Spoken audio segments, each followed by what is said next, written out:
For 5 full minutes, Mission Control went silent. No signal, no voice.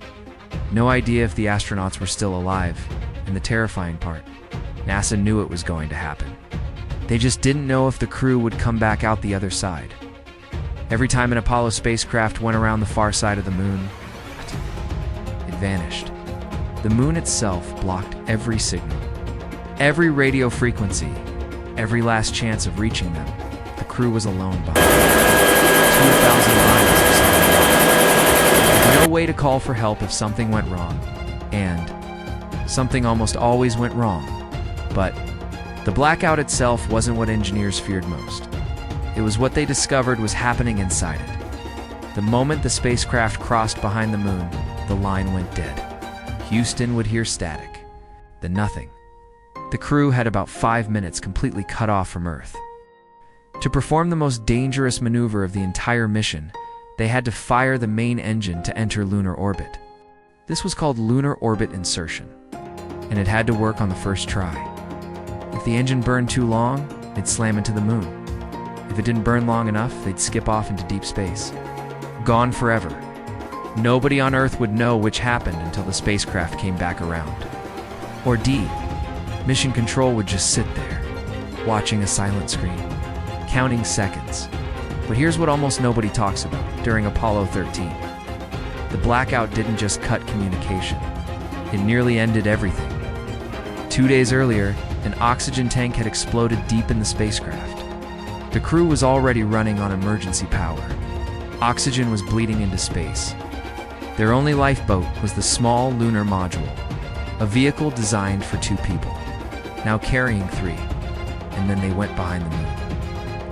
For those 5 minutes, Mission Control, who had been guiding every single decision, went completely blind. Jim Lovell, Jack Swigert, and Fred Hayes were on their own. In a crippled ship, behind the moon, with no power to spare and a return trajectory, nobody had ever attempted before. The engine had to fire at exactly the right moment. No voice from Houston. No confirmation. No second chances. Just 3 men in the dark, doing math by hand. On the far side of the moon, and the math had to be perfect, the burn had to last exactly 30.7 seconds. Not 29, not 32. 30.7 seconds. Too short and they'd miss Earth entirely. Too long and they'd hit the atmosphere at the wrong angle and burn up on re-entry. Their guidance computer was compromised. The navigation system was unreliable. The windows were fogged from the cold, so Lovell did something almost impossibly old-fashioned. He used the Earth itself as a reference point. He lined up the terminator, the line between day and night on our planet, through the spacecraft window, by hand, in complete silence. Then came the second problem nobody expected. When the spacecraft finally came back around the moon and Houston picked up the signal again, there was a delay. Longer than expected, much longer. The blackout window ran over by almost a minute and a half. Mission Control had been staring at a silent speaker, timing every second, not knowing if the crew had made it or if they were already gone. Flight director Gene Kranz later said those 90 extra seconds were the longest of his entire career.